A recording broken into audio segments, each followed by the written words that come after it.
का ये आपका मॉक टेस्ट है। मॉक टेस्ट का वीडियो पहले भी अपलोड कर दी गई थी, आप लोग पूरा याद कर लिए थे, ये थे ना। और ये फिर से आपका मॉक टेस्ट शुरू हो गया है। और पहले वाला मॉक टेस्ट आप बोले मॉक टेस्ट में थोड़ा अंतर है साहब।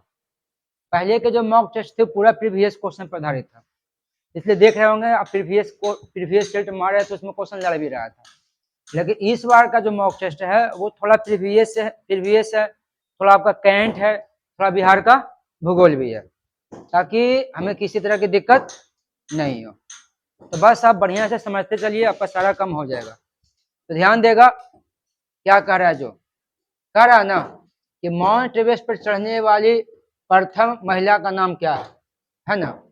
बल्कि इसमें ऑप्शन में भारत की महिला दिया है, विश्व की महिला नहीं दिया है ना। तो माउंट एवरेस्ट पर चढ़ने वाली भारत की जो पहली महिला है वो कौन है? हाँ, माउंट एवरेस्ट पर चढ़ने वाली भारत की पहली महिला है बछेंद्री पाल। बछेंद्री पाल उत्तराखंड के उत्तरकाशी जिला के रहने वाली थी। तो अगर पूछा जाए कि बछेंद्री पाल किस राज्य की रहने वाली थी, तो बछेंद्री पाल उत्तराखंड की रहने वाली थी। बछेंद्री पाल जब माउंट एवरेस्ट पर गई थी तो ये अपने साथ दुर्गा माँ का लॉकेट और हनुमान चालीसा का बुक लेकर भी गए थे। ये हनुमान चालीसा का बुक लेकर गए थे। ऐसा हनुमान चालीसा लिखा कौन है? तो लिखे हैं साहब तुलसीदास। कौन लिखे हैं? हनुमान चालीसा लिखे हैं तुलसीदास। अब देखिएगा आगे की बात करते हैं। रीता फारिया भारत की प्रथम विश्व सुंदरी है साहब, है ना। ये जो रीता फारिया है, रीता फारिया भारत की प्रथम विश्व सुंदरी है। गलती बोल दी है, देखो, विश्व सुंदरी बनने वाली प्रथम भारतीय महिला है ना, मिस वर्ल्ड। विश्व सुंदरी बनने वाली प्रथम भारतीय महिला कौन है? प्रथम भारतीय महिला कौन है? तो रीता फारिया है। संतोष यादव लगातार 2 बार माउंट एवरेस्ट पर चढ़ने वाले महिला, माउंट एवरेस्ट पर चढ़ने वाले भारतीय व्यक्ति, वो कौन है? संतोष यादव। आप सर्वोच्च न्यायालय पढ़िएगा ना तो लीला सेठ का नाम आता है ना। चलिए अब आगे की बात करते हैं, ध्यान देगा। समझ में आ गया ना आप लोग को? कोई दिक्कत ना है? देखिए, प्रायद्वीपीय भारत में एकमात्र बारहमासी नदी कौन सी है? तो पहले ये समझिए, प्रायद्वीपीय का मतलब समझते हैं ना। अब प्रायद्वीपीय भारत कहते हैं किसे? दक्षिण भारत को हम प्रायद्वीपीय भारत कहते हैं, ध्यान दीजिएगा। किसे कहते हैं? मतलब कहने का मतलब ये है कि ये वाला जो इंडिया है ना, ईस्ट इंडिया को हम क्या कहते हैं? दक्षिण भारत है, या तो प्रायद्वीपीय भारत। वह क्षेत्र जो 3 ओर जल और 1 ओर स्थल से घिरा हुआ हो, प्रायद्वीप कहलाता है। दुनिया का सबसे बड़ा प्रायद्वीप है अरब प्रायद्वीप। तो सवाल यह है कि प्रायद्वीप कहते किसे हैं?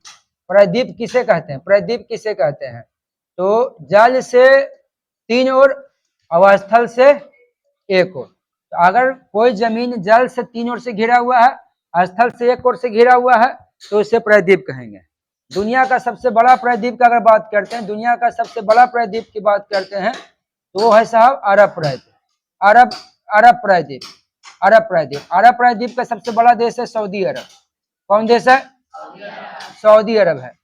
तो देखो, भारत का ये वाला हिस्सा समुद्र है, ये वाला है, ये स्थल है ना। तो कह रहा है कि प्रायद्वीपीय भारत में एकमात्र बारहमासी नदी, मतलब कहने का मतलब जो 12 मास उसमें पानी रहता, तो वो आपका हो जाएगा कावेरी नदी। प्रायद्वीपीय भारत के एक मात्र बारहमासी नदी कौन है? कावेरी नदी है। चलते हैं, बात करते हैं कृष्णा नदी का। तो पढ़े थे ना, नागार्जुन सागर बांध किस नदी पर है? कृष्णा नदी पर।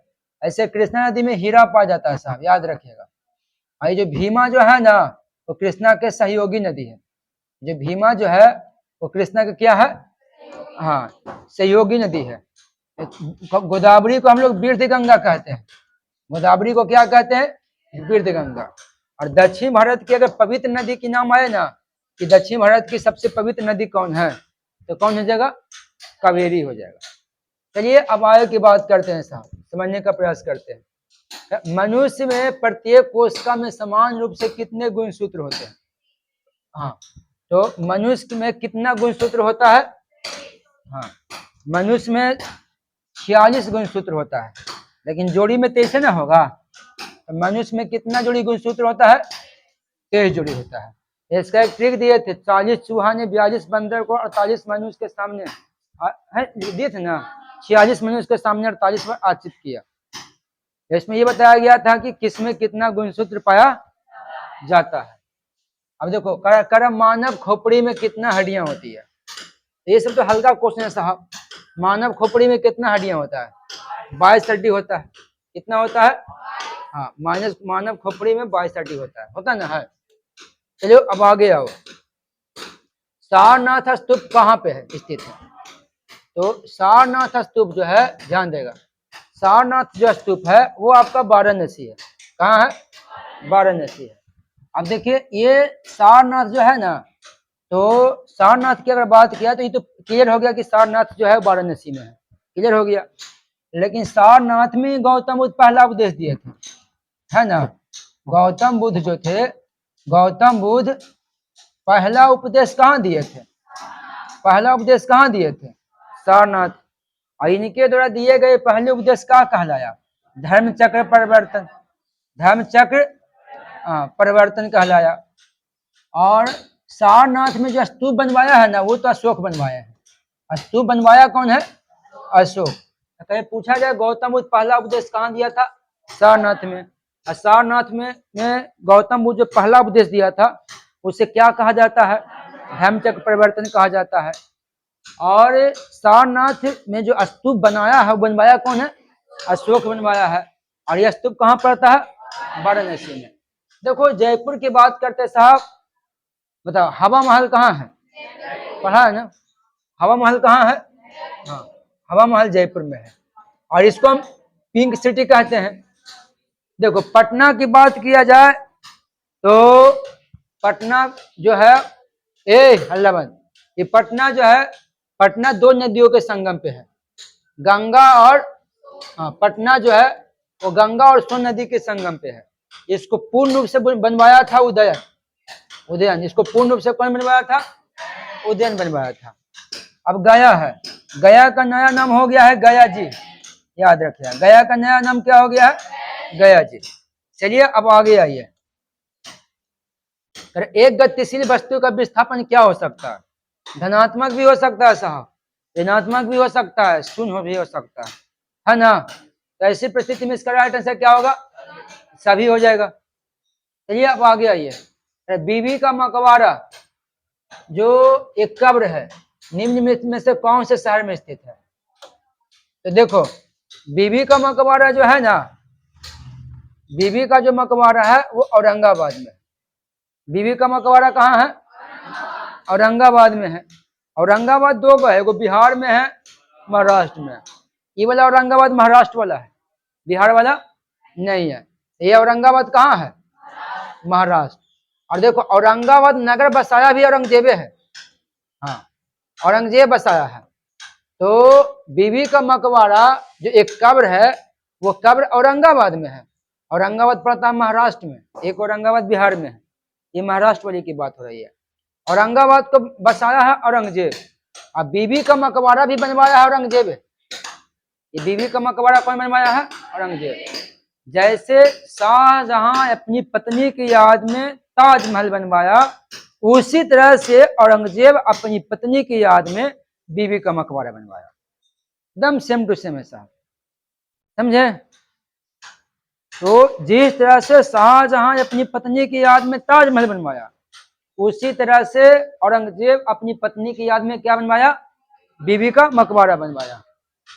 चलिए हैदराबाद, देखो साहब हैदराबाद मूसी नदी के तट पे है, मूसी नदी के तट पे है। हैदराबाद का स्थापना कुली कुतुब शाह ने किया था। कुली कुली कुतुब शाह ने किया था। हैदराबाद में चार मीनार है, चार मीनार है। हैदराबाद में हुसैन सागर झील है। क्या है? हाँ, हुसैन सागर झील है। अगर पूछा जाए कि हैदराबाद किस नदी के तट पे है, हैदराबाद का स्थापना किसने किया? हैदराबाद में क्या है? हैदराबाद में कौन झील है? अब इलाहाबाद, देखो साहब, इलाहाबाद को हम प्रयागराज कहते हैं। इलाहाबाद जो है ना, गंगा यमुना के संगम पे है। गंगा और इलाहाबाद जो है वो गंगा यमुना के संगम पे है। लखनऊ को हम नवाबों का शहर कहते हैं। ये गोमती नदी के तट पर है। इसको क्या कहते हैं? हाँ, नवाबों का शहर। और ये किस नदी के तट पे है? गोमती नदी के तट पे। यूपी की राजधानी है ना जी? यूपी का क्या है? राजधानी है। बन जाएगा ना? मौर्य वंश का संस्थापक कौन था? मौर्य वंश का संस्थापक कौन था? तो मौर्य वंश का संस्थापक चंद्रगुप्त मौर्य है। बात करते हैं अशोक का। अशोक की गिनती एक महान शासक के रूप में होता है। मौर्य वंश के राजा अशोक कलिंग युद्ध लड़ा था साहब, जो बहुत फेमस था, है ना? कलिंग युद्ध कौन लड़ा था? हाँ, तो कलिंग युद्ध कौन लड़ा था? अशोक। अशोक कलिंग युद्ध के बाद ही इसका हृदय परिवर्तन हो गया और ये बौद्ध धर्म ग्रहण कर लिया था। ये बौद्ध धर्म ग्रहण कर लिया था अशोक। अशोक बौद्ध धर्म का प्रचार प्रसार करने के लिए अपने बेटा और बेटी को, है ना, कहाँ भेजा था? श्रीलंका भेजा था। बिंदुसार, बिंदुसार, बिंदुसार कहीं बेटा तो अशोक था, है ना? और बिंदुसार मौर्य वंश का एक ऐसा राजा है, अपने शासन काल में न तो कुछ जीता न कुछ हारा है। इनकी 16 पत्नियां और 101 बेटा है ना, बिंदुसार का। इसको पुष्यमित्र कर दो, पुष्यमित्र। बताया जाता है कि मौर्य वंश का अंतिम राजा वीरदत्त था। वीरदत्त का हत्या कौन किया है? पुष्यमित्र ने किया है। पंडित थे जात से। और ये शुंग वंश का स्थापना किया था पुष्यमित्र शुंग। शुंग ब्राह्मण समाज कौन लेकर आया था? लेकर आया था। तो मौर्य वंश का अंत करने वाला आदमी का नाम क्या है? पुष्यमित्र शुंग है। चलिए आप आगे आइए, देखिए आगे क्या करा। रानी झांसी मरीन नेशनल पार्क कहाँ है? तो रानी झांसी मरीन नेशनल पार्क जो है ना, वो आपका पड़ता है साहब अंडमान निकोबार में। कहाँ पड़ता है? अंडमान निकोबार द्वीप, अंडमान निकोबार द्वीप समूह। लास्ट द्वीप जो है ना साहब आपको अरब सागर में है। ये कहाँ पड़ता है? अरब सागर में है। भारत सरकार इसको पर्यटक बनाने का प्रयास कर रहा है। दादर एवं नगर हवेली तो गुजरात महाराष्ट्र के पास आता है। गुजरात, गुजरात में ही तो कांडला बंदरगाह है ना?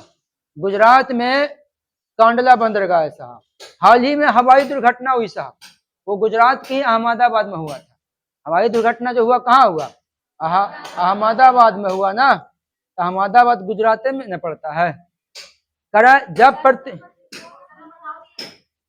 नाव छूट गया, आया था, नाव छूटने का कारण होगा, वो आधा इस पेज में होगा और आधा उस पेज में होगा, इसलिए छूट गया होगा, है ना? 2 पेज में होगा, उसको सिंगल देख लेंगे हम। कट नहीं पाया। जब प्रतिरोध श्रृंखला में जुड़े होते हैं तो शुद्ध प्रतिरोध क्या हो जाती है? बढ़ जाती है। क्या होती है? बढ़ जाती है। 11। अब आइए आप 12। कौन सा लोकसभा के चौथे अध्यक्ष थे जो बाद में भारत के राष्ट्रपति बने? तो वो हो जाएगा नीलम संजीव रेड्डी। नीलम संजीव रेड्डी एक ऐसे राष्ट्रपति हैं जो पहले एक बार राष्ट्रपति का चुनाव हार चुके थे, है ना? एक बार राष्ट्रपति का चुनाव वो हार चुके थे। तो अच्छा, भारत के राष्ट्रपति बनने वाला निर्विरोध व्यक्ति एक है डॉक्टर राजेंद्र प्रसाद, दूसरा नीलम संजीव रेड्डी है। तो नीलम संजीव रेड्डी के बारे में क्या बोलेंगे? एक हो गया निर्विरोध राष्ट्रपति, दूसरा, हाँ, और एक बार की कांग्रेस का लोकसभा का अध्यक्ष रहे हैं और फिर बन गए हैं राष्ट्रपति। देखो साहब, बीपीसी जो है ना, इसका पूरा नाम है विश्वनाथ प्रताप सिंह। ये भी देश के प्रधानमंत्री बने हैं और इनका जन्मभूमि प्रयागराज इलाहाबाद है। ये कहाँ के रहने वाले हैं? हाँ, इलाहाबाद के रहने वाले हैं। ये भारत की प्रथम महिला चुनाव आयुक्त है, ध्यान दीजिएगा, महिला में प्रथम महिला चुनाव आयुक्त। चुनाव आयुक्त, भारत की प्रथम महिला चुनाव आयुक्त कौन थी? बीएस रमा देवी। हाँ, प्रथम, भारत की प्रथम महिला चुनाव आयुक्त पूछे तो बीएस रमा देवी महिला में। लेकिन ऐसे प्रथम चुनाव आयुक्त पूछे ना, प्रथम चुनाव आयुक्त, प्रथम चुनाव आयुक्त पूछे ना, तब वो क्या बोलना है? सुकुमार सिंह। समझे बात को? तो प्रथम महिला चुनाव आयुक्त कौन होगी? बेसरमा देवी। लेकिन प्रथम चुनाव आयुक्त कौन होगा? सुकुमार सेन। याद रहेगा ना? चलिए आगे क्या करा? किसी आवेशित वस्तुओं से आवेश को पृथ्वी पर स्थानांतरित करने की प्रक्रिया को क्या कहा जाता है? तो वो वियोजन कहा जाता है। क्या कहा जाता है? वियोजन। याद रखिएगा। आगे, निम्नलिखित में से किसने सभी 3 गोलमेज सम्मेलन में भाग लिया था? ये तो आप लोगों को पढ़ा हुआ है ना? देखो, तीनों गोलमेज सम्मेलन में भाग कौन लिया था?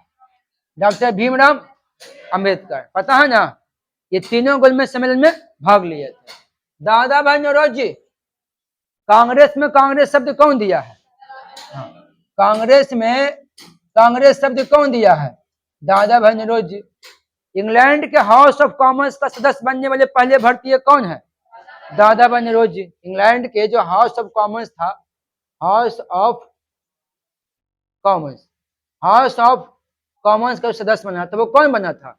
दादा भाई नौरोजी। सर्वप्रथम राष्ट्रीय आय किसने ज्ञात किया था? दादा भाई नौरोजी, जिन्हें प्रति व्यक्ति आय 20 बताया था। इनका एक किताब था, प्रॉपर्टी ब्रिटिश रूल इंडिया, था ना? चलिए, सरोजिनी नायडू भारतीय राज्यों की प्रथम महिला राज्यपाल है साहब। ये यूपी के राज्यपाल बनी थी। सरोजिनी नायडू ने ही कहा था, राजपाल सोने के पिंजरे में बंद एक चिड़िया के समान है। कहा था ना? इसने कहा था ना जी कि राजपाल सोने के पिंजरे में बंद चिड़िया के समान है। क्या है? चिड़िया के समान है। कौन है? राजपाल। अब देखो, महात्मा गांधी का तो पूरा इतिहास से पढ़ के बैठे हुए हैं। इनके बारे में जो बताएंगे सब जानते हैं आप लोग, है ना? चलो, निम्न में से कौन सी कीट पकड़ने वाला पौधा है? वो पौधा रहता है सब खुला रहेगा और कीट बैठेगा नहीं तो बंद हो जाएगा। पढ़े हैं बायोलॉजी में? पढ़े होंगे, हम भी पढ़े हैं। नहीं है? ऐसे मुंह ऐसे खुला है, बैठा तो उसी को झाप दिया, तो वो उस पर कौन पौधा? घटपर्णिप है। तो इसका ये हो जाएगा ना? वैज्ञानिक समाजवादी का जनक कौन है? कार्ल मार्क्स है। कौन है? हाँ, कार्ल मार्क्स है साहब। कार्ल मार्क्स है। कौन है? कार्ल मार्क्स है। कार्ल मार्क्स ने पुस्तक लिखा था, एक पुस्तक लिखा था जिसका नाम था दास कैपिटल। कार्ल मार्क्स ने तो कहा था दुनिया के मजदूर एक हो। इसका नारा क्या था? दुनिया का मजदूर एक हो। लेकिन रूसी क्रांति का नारा था दुनिया के एकजुट मजदूर, है ना? और कार्ल मार्क्स जर्मनी के रहने वाला था। किस देश के रहने वाला था? हाँ, तो कार्ल मार्क्स जर्मनी के रहने वाला था साहब। चलिए अब आगे आते हैं। देखिएगा कितने प्रकार के तत्व जाइलम पढ़े ना पेड़ पौधा में, तो कितने प्रकार के होंगे? 4 प्रकार के। सोमनाथ मंदिर को नष्ट किसने किया था? सोमनाथ मंदिर को किसने नष्ट किया था? तो सोमनाथ मंदिर को नष्ट किया था साहब महमूद गजनबी। कुतुबुद्दीन ऐबक तो गुलाम वंश का संस्थापक था। ये किसका संस्थापक था? गुलाम वंश का संस्थापक था साहब। 2.5 दिन का झोपड़ा कौन बनवाया है? कुतुबुद्दीन ऐबक बनवाया है। कौन बनवाया है? हाँ, 2.5 दिन का झोपड़ा कौन बनवाया है? कुतुबुद्दीन ऐबक बनवाया है। ये जानते हैं, ये मोहम्मद गौरी का गुलाम था साहब। पूछा जाए किसका गुलाम था, तो ये मोहम्मद गौरी का गुलाम था। ये कुतुबुद्दीन ऐबक है। पूछे कि कुतुबुद्दीन ऐबक किसका गुलाम था? मोहम्मद गौरी का। किस वंश का स्थापना किया? गुलाम वंश। क्या बनवाया? 2.5 दिन का झोपड़ा।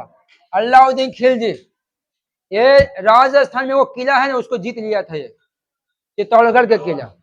तो ये राजस्थान है साहब, राजस्थान में किला है चित्तौड़गढ़ का किला। चित्तौड़गढ़ का किला कौन जीता है? अलाउद्दीन खिलजी जीता है साहब। अब आगे आइए, जब वसा और तेल ऑक्सीकृत होते हैं तो क्या बनते हैं? दुर्गंध युक्त बनते हैं। क्या बनते हैं? अरे वसा धमाकता नहीं है? नहीं, वसा से दुर्गंध आता है? घी में वसा आता है, घी से दुर्गंध नहीं आता है? सब बासमती से दुर्गंध आता है, मजेदार खुशबू आती है साहब, फिर है ना, पूरी मिल गया। हाँ जो छूट गया उसको देख लेंगे, समझना। चलिए अब आगे आगे, अरे निम्नलिखित में से कौन एक समकाम्पी प्राणी है? तो कौन होगा इसमें? हाँ इसमें कबूतर न दे रहा है, तो कबूतर मार लीजिए। अब कर अब कर रॉलियट एक्ट कब पारित किया गया था? तो देखो रॉलियट एक्ट की बात अगर आता है तो इसका हो जाएगा 1919। 1917 में तो रूसी क्रांति हुई है ना, 1917 में रूसी क्रांति हुई, 17 में चंपारण सत्याग्रह हुआ, 17 में बोल्शेविक क्रांति हुई ना जी। 1918 में खेला सत्याग्रह हुआ, खेला सत्याग्रह, अहमदाबाद मिल मजदूर आंदोलन, और 20 में हुआ असहयोग आंदोलन। क्या हुआ? असहयोग आंदोलन, पहले ही बताया है। ठीक है ना, कि गैर धातु ऑक्साइड आमतौर से पर कैसे होते हैं? तो कैसे होते हैं, कैसा होगा? हाँ तो इसका अम्लीय हो जाएगा। फिर निम्नलिखित में से कौन राष्ट्र द्वितीय विश्व युद्ध में मित्र राष्ट्र की शक्तियों में शामिल नहीं था? जापान, ये सब ध्रुवीय राष्ट्र में था, जापान था, जर्मनी था, इटली था। ये कहाँ था? तो ये ध्रुवीय राष्ट्र में था साहब। ये कहाँ था?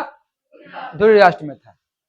और जापान पर ही अमेरिका ने 6 अगस्त और 9 अगस्त को परमाणु बम गिरा दिया था, और इसको परमाणु बम गिराने से ही युद्ध का अंत हुआ था, युद्ध समाप्त हुआ ना।